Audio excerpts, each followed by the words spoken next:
this tape, my champions will show you 20 of the best exercises to develop your back and your biceps. These exercises are programmed to develop your upper back, your lower back, your lats, to give you a muscular V-shaped back, and also define your arms, making them bigger, more defined, with a higher peak, a back and arms that you will truly be proud of.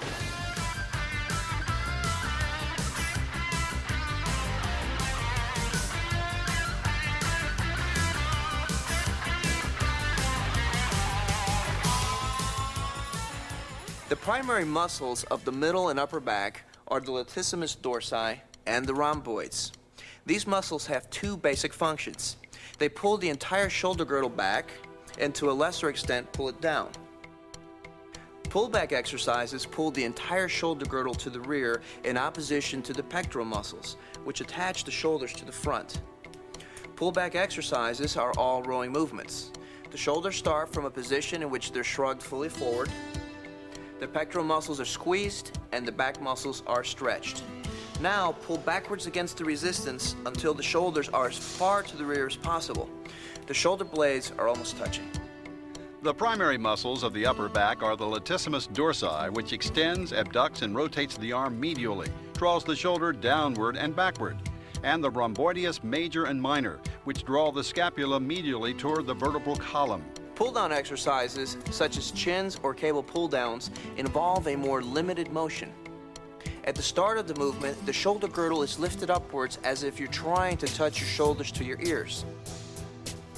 You then pull down against resistance as far as you can in a reverse shrug motion, fully contracting your back muscles.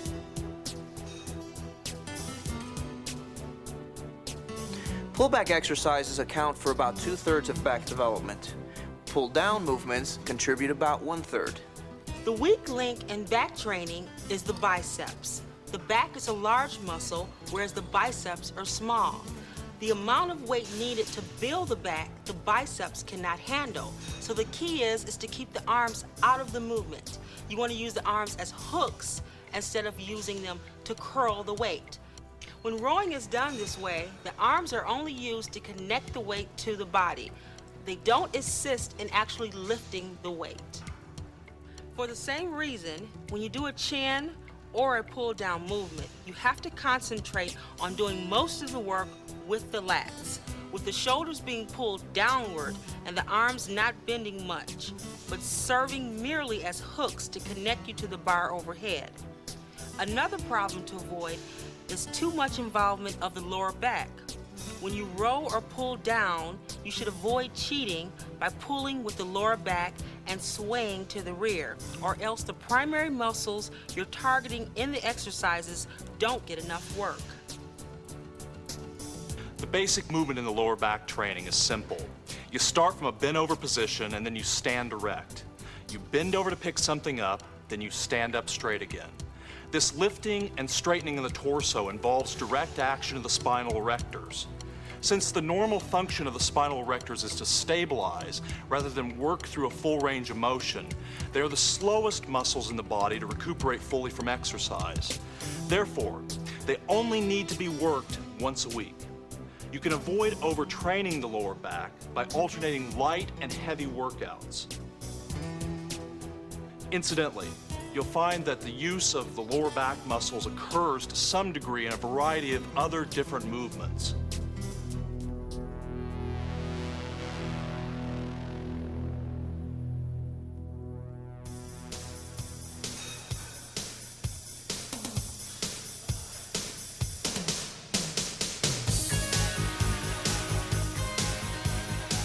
Bent-over rows are one of the best but most demanding mass builders for the back. You need to grasp the bar with a wide enough grip to make the lats do most of the work rather than the biceps. And be sure to drive the bar upwards to the lower abs, not to the chest. Otherwise, you have the same problem of involving too much biceps effort. Most bodybuilders do bent-over rows with fairly heavy weight to build maximum mass, which makes it difficult to do the exercise without at least some cheating. This is acceptable if you're careful not to straighten up too much during the exercise and concentrate on squeezing the shoulders back as far as possible at the top of the movement. However, when you do bent over rows with somewhat lighter weights, it is possible to do this exercise a lot more strictly. But in either case, the essential things to remember are to lift and squeeze with the back, bringing the shoulders as far as possible to the rear, and try to keep any cheating involving the legs or lifting up with the lower back to a minimum.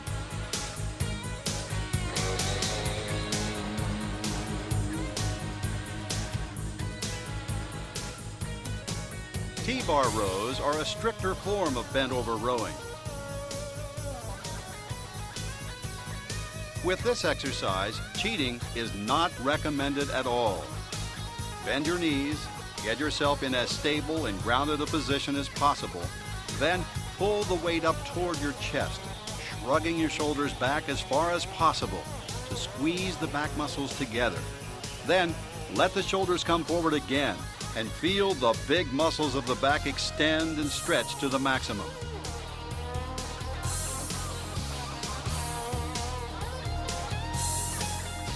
Concentrate on keeping the weight under full control throughout the entire range of motion in this exercise.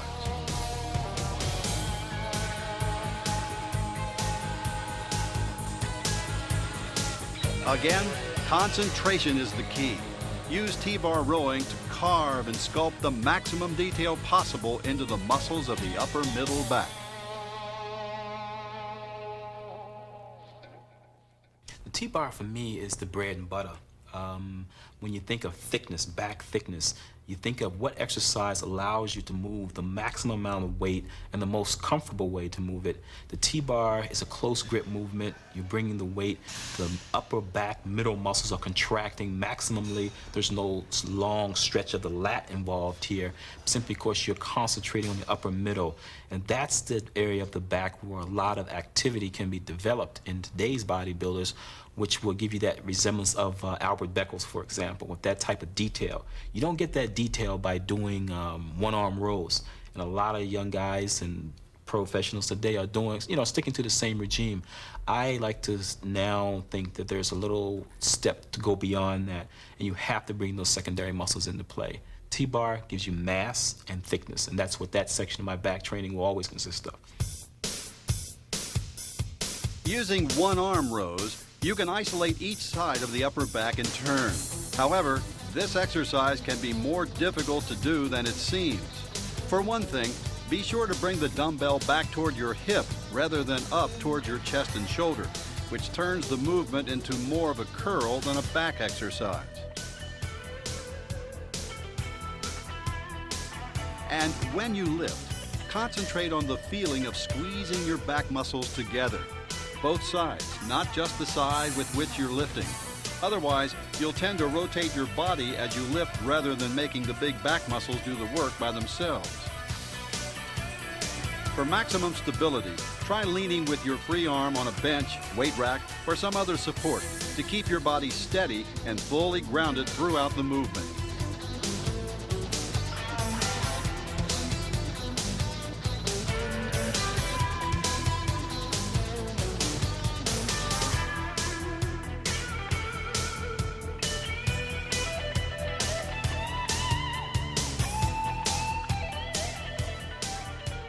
Chins are probably the most traditional of all pull-down type back exercises. However, they can be very difficult because you are dealing with your entire body weight in this exercise, and women in particular have trouble starting out working against this much resistance. If chins are too tough for you at the beginning, try building up your strength with cable pull-downs, or have a workout partner hold on to your ankles to provide the lift you need to do your set of chins.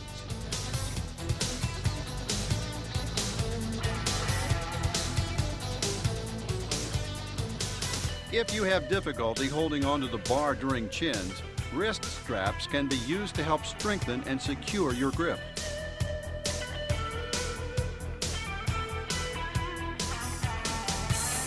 Chins can be done behind the neck, which is a very strict and demanding form of the exercise. or to the front, which is slightly easier since some of the pullback function of the back mixes in to help in the pull-down effort.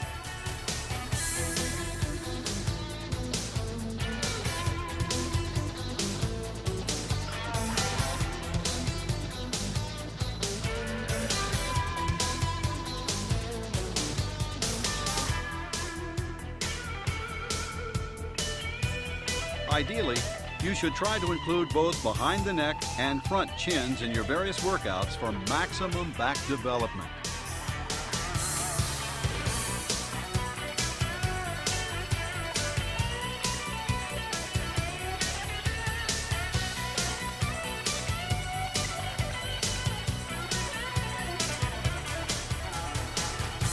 The most impressive thing to me is when a bodybuilder is standing on stage in the relaxed pose and they have the V taper from the lats down to a small waist and then their small hips and then they come out with the balloon thighs.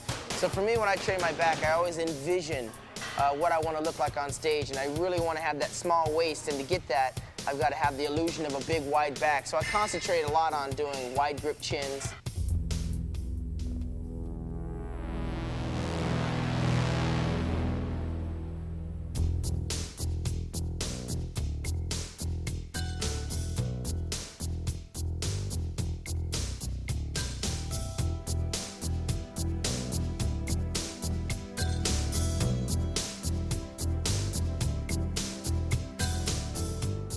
Cable rows are an intense exercise for the upper middle back.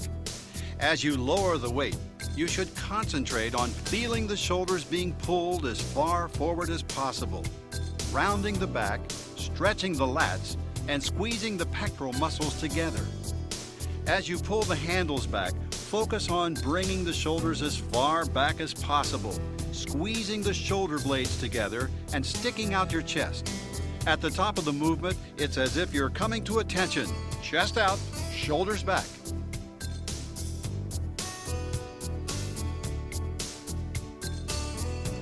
One mistake to watch out for doing cable rows is involving too much lower back. As you stretch forward, do so from the upper back, with the shoulders coming forward and lats stretching. Don't bend forward from the waist any more than is necessary. Otherwise, you end up working the spinal erectors of the lower back, which takes away the intensity from the upper back muscles you're trying to target.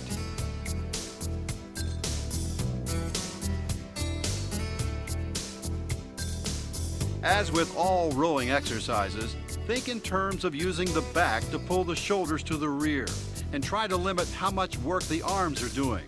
Biceps will be involved any time you curl your arms, but think of the arms merely as hooks that help connect the back to the resistance of the weight stack, rather than as muscles primarily involved in the exercise.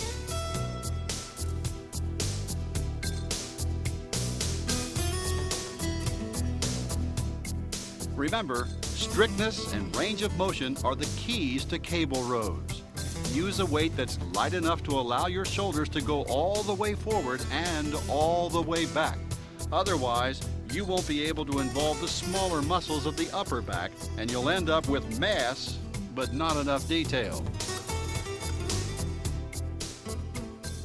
Your seated cable rows, for example, are a repetitious movement of the T-bar. I think if you notice the direction of the weight, how it's being pulled through the chest at each level, one, you're simply seated, the other one, you're bent over, the same movement. You know, it's the exact same movement. You become smarter and clever, I think, by utilizing the row, seated row, to do more of the contracting movements and not trying to move the whole rack by seated. Do the T-bar, let that be the mass builder and work that same area, but you have much more control and that inertia and gravity is on your side.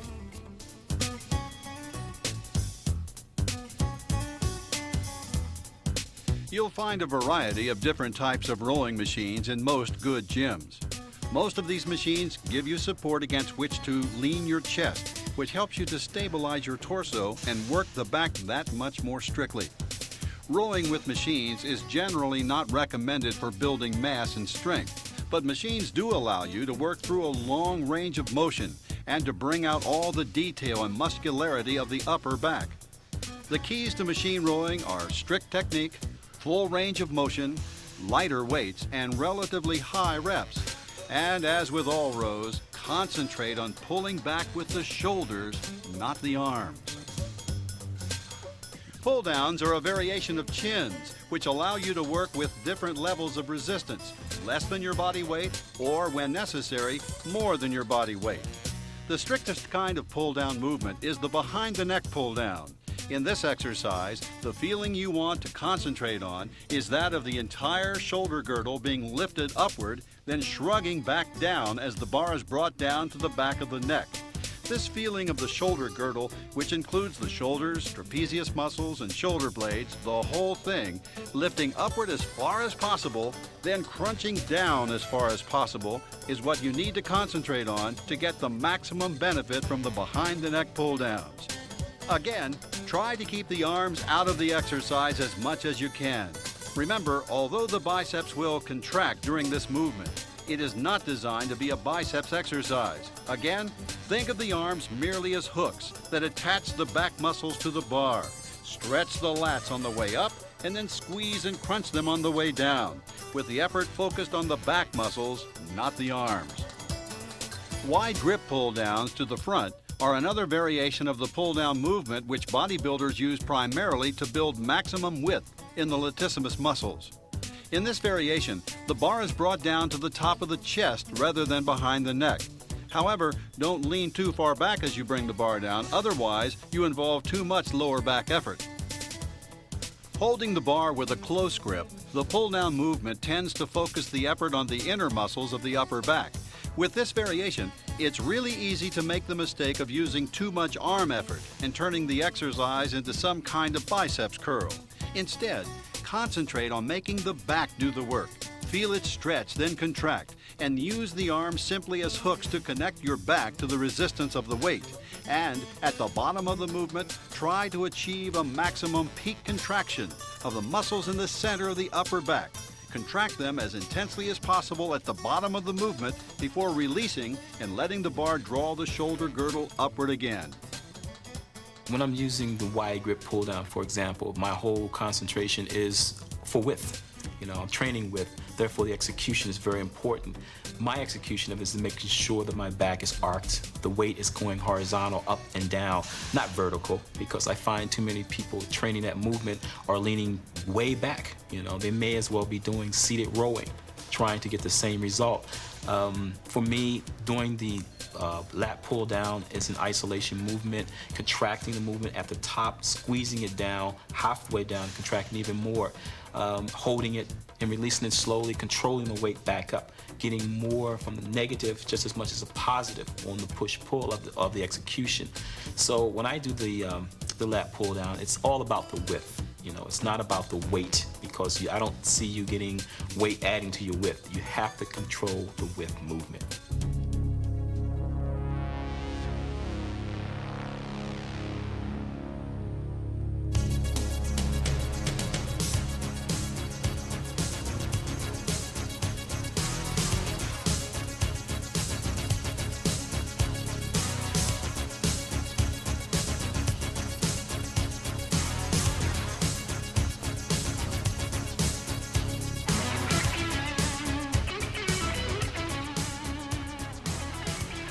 Performing hyperextensions on a hyperextension bench.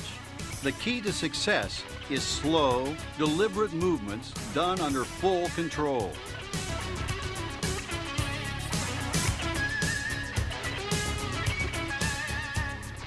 The spinal erectors of the lower back are stabilizer muscles. They aren't designed for speed or power. So lower your upper body under full control. Pause at the bottom.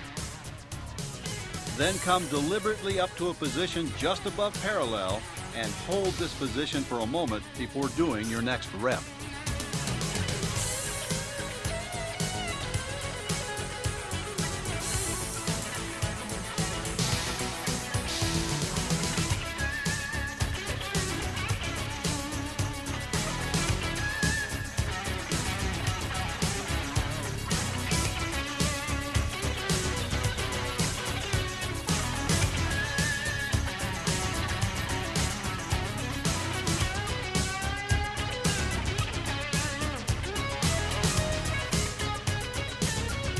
Good mornings get their name from the bowing motion you use to work the lower back muscles.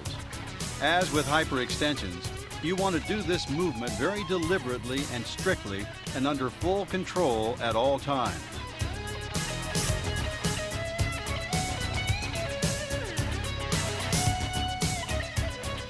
Bend forward from the waist with a bar held across your shoulders.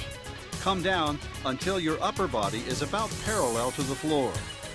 If you keep your knees bent slightly during the movement, you'll take some of the excess stress off the lower back.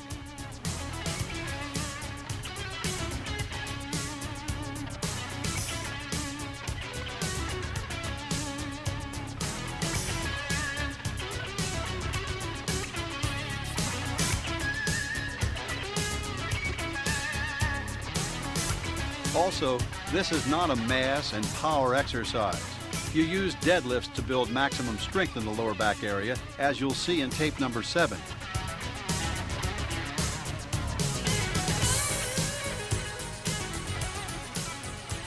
So stick to light to medium weight and very strict technique to get the most out of good mornings.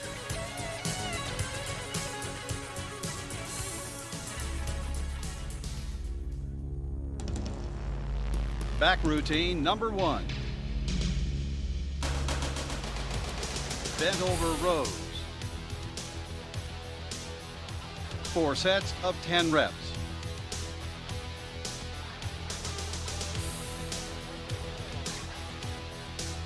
Behind the neck chins. 4 sets of 10 reps.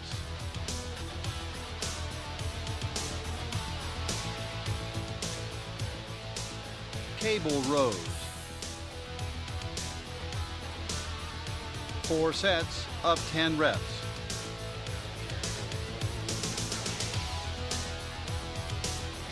Behind the neck are wide grip pull downs.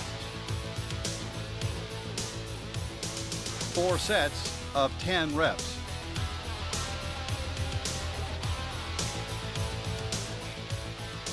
Hyperextension. 3 sets of 12 to 15 reps. Don't monitor your progress based on the people you're around or the pictures you see in the magazines. Monitor your progress based on your commitment to your diet, your commitment to your working out, your intensity levels, and what you see in the mirror. On one day, I may not do any T-bar. Everything will be cable. We'll do about 6 different movements. Some of which I've invented, I think, long as it gets the job done. I'm very smart to a point. I don't want to use movements that are going to cause injury just for the sake of using extra weight. So cable work could be used extensively, but the weight will also be compatible to the movement. Back routine number 2. T-bar rows. 4 sets of 10 reps.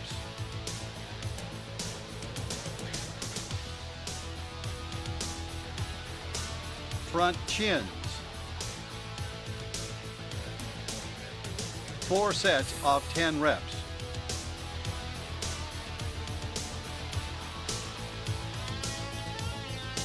One-arm dumbbell rows.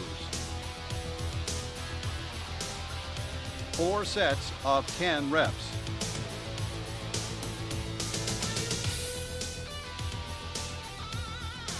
Close grip pull downs. 4 sets of 10 to 12 reps.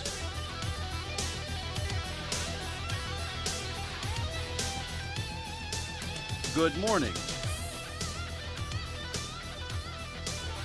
4 sets of 12 to 15 reps.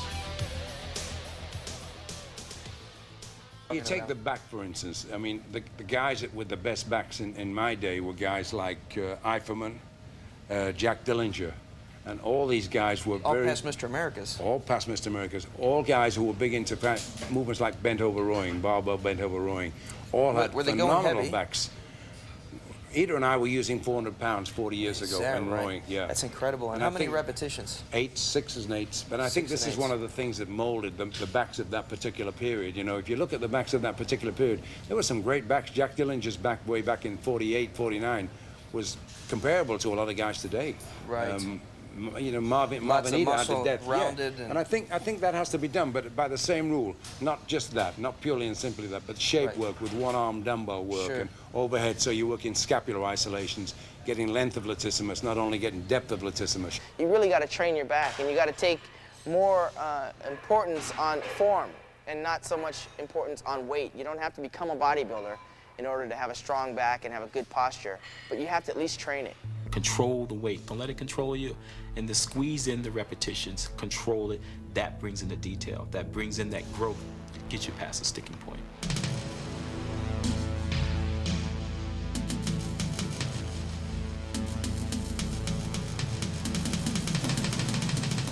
The biceps are a two-headed structure that originate at the shoulder and insert into the forearm below the elbow.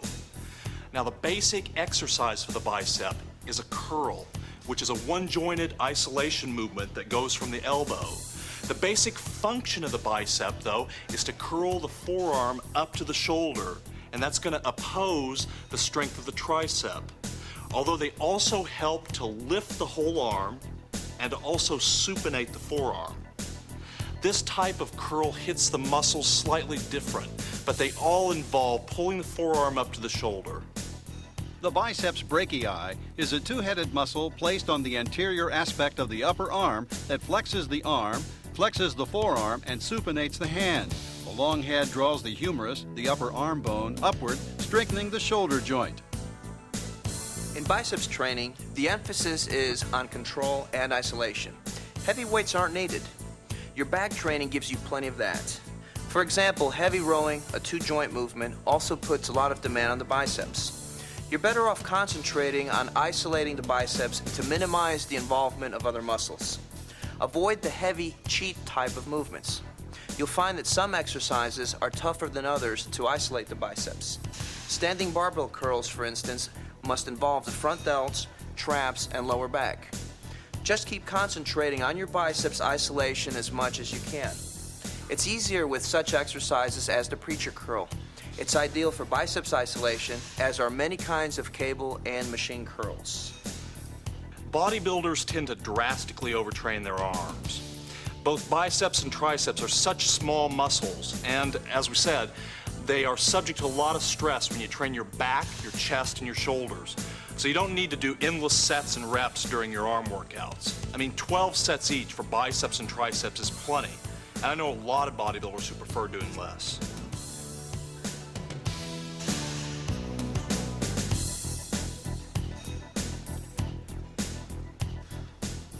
This is a good place to talk about supination. Any bodybuilder will tell you that to fully peak the biceps when you hit a pose, you need to twist the wrist or supinate it as far as possible. This applies to training as well. As you are lifting the weight during a dumbbell curl, twist the wrist slightly, turn your thumb outward as you do the curl.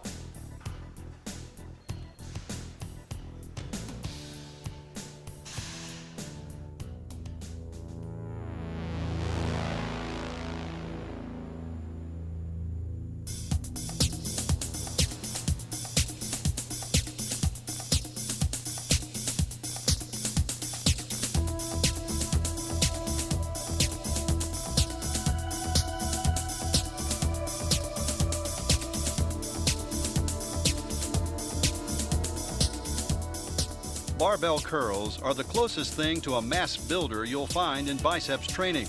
However, since this is still a one-joint isolation exercise, you don't want to pile on too much poundage. Working too heavy means you have to cheat too much, and you end up building your traps and lower back rather than isolating your biceps.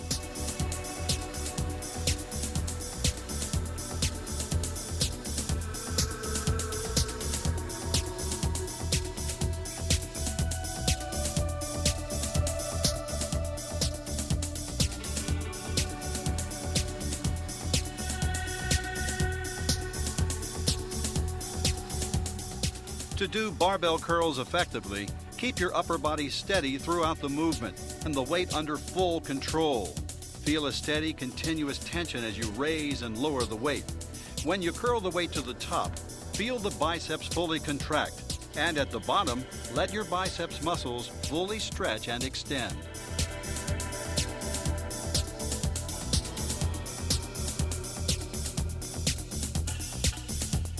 As with any isolation movement, the key to success is control and concentration. Think about what the muscles are doing and how they feel rather than what's happening to the weight.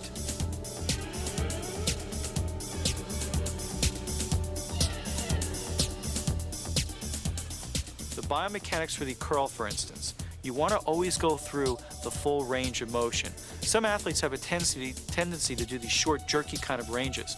Well, there aren't many things that you do in just this motion. You want to build strength throughout that range of motion and be in control of the resistance throughout the range of motion. You don't want to throw the weight up because, again, what goes up must come down, and then you deal with inertial forces of gravity, acceleration, as well as the weight itself. You want to control that weight.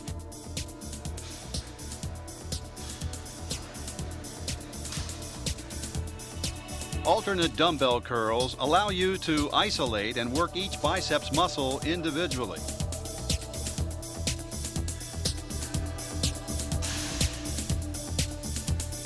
As you curl with one arm and then with the other, concentrate on supinating your wrists as you lift. That is, turning your hand so that the thumb goes outward and downward. This gives you a total peak contraction of the biceps at the top of the movement. You can do dumbbell curls by alternating first one arm and then the other, which is a very strict form of the movement. Or you can curl both arms simultaneously. For additional strictness, try doing dumbbell curls sitting on an inclined bench. However, no matter what variation you choose, remember to concentrate on controlling the weight at all times, performing a smooth, continuous movement, and keeping the mind in the muscle. Think about what the biceps are doing rather than the weight.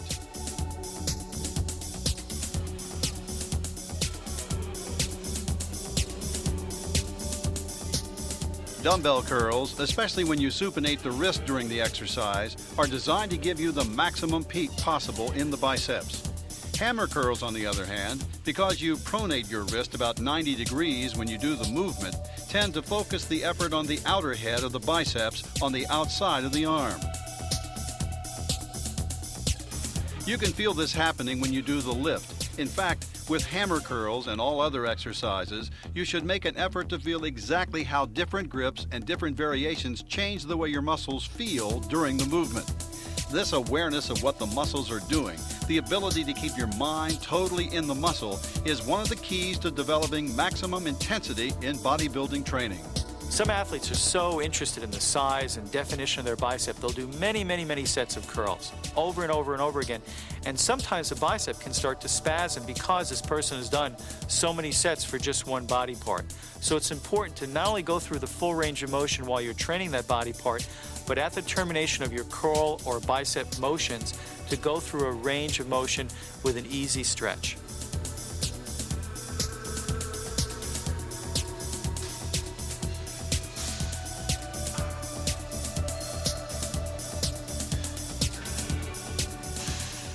Concentration curls, as the name implies, involve the most concentration and isolation of the biceps exercises.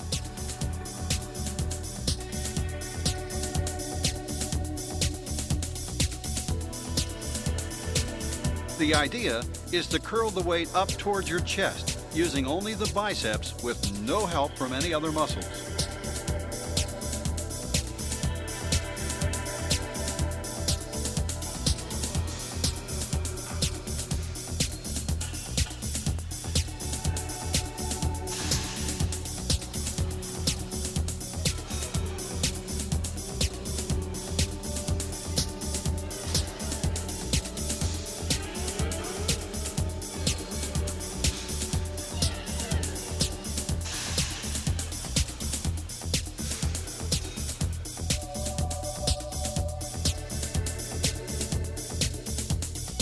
Some bodybuilders like doing concentration curls with their arms hanging free. But many others prefer grounding themselves more fully by leaning their elbow against the inside of the thigh, making it even easier to totally isolate the biceps muscles.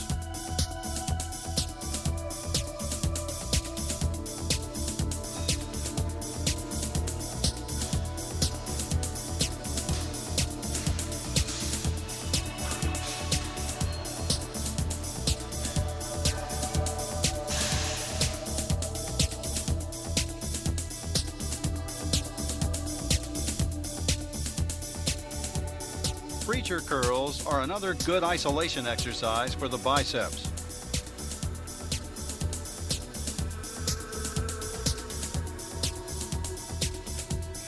By keeping the elbows firmly in place on the bench, you can ensure that only the biceps are doing the work in the movement.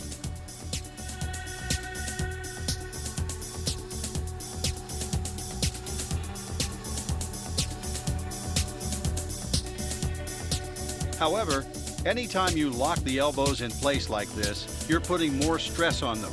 So use preacher curls as a detail peaking exercise, and be sure not to use so much weight that you risk putting too much stress on the elbow joint.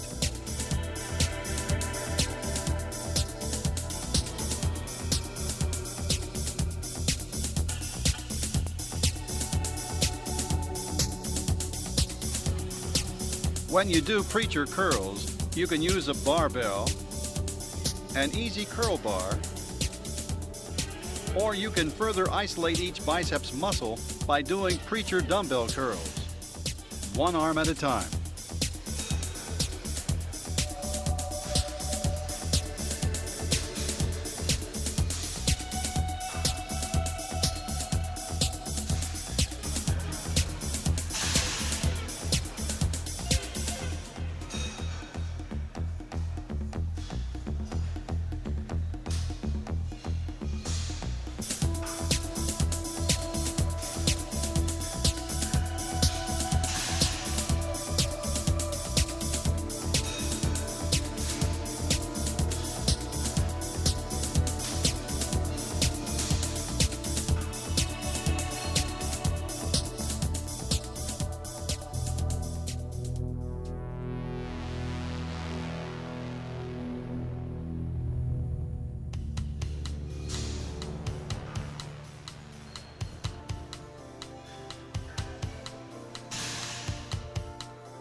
You'll find a variety of different curl machines in most well-equipped gyms. These machines allow you to do curls against smooth, continuous resistance and frequently feature some kind of cam-created variable resistance.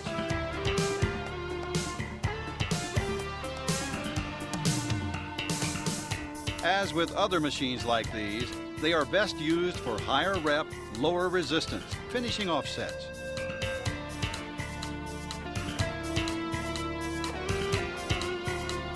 With machine curls, you shouldn't expect to build a great deal of mass and strength.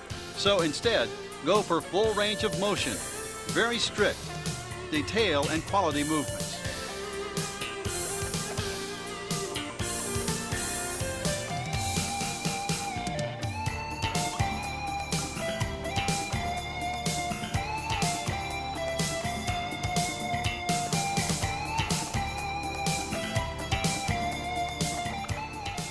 Cables allow you to do a great variety of different kinds of curl movements.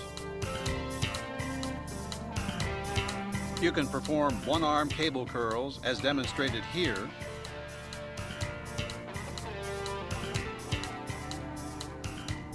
or you can use a bar instead of a handle and do the cable equivalent of standing barbell curls. By combining a preacher bench with different kinds of handles, you can do various kinds of preacher curls and one-arm preacher curls.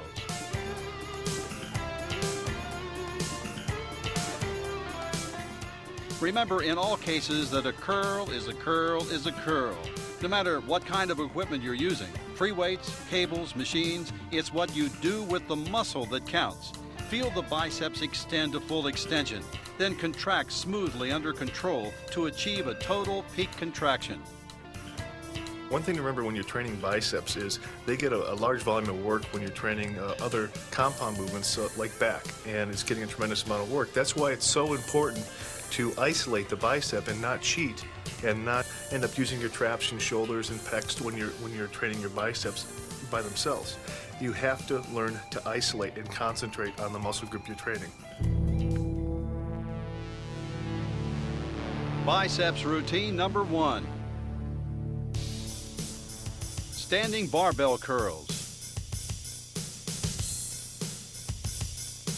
4 sets of 10 reps.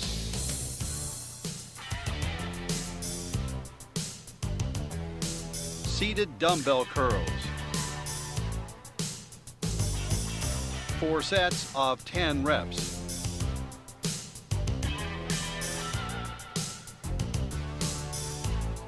Concentration curls. 4 sets of 10 to 12 reps.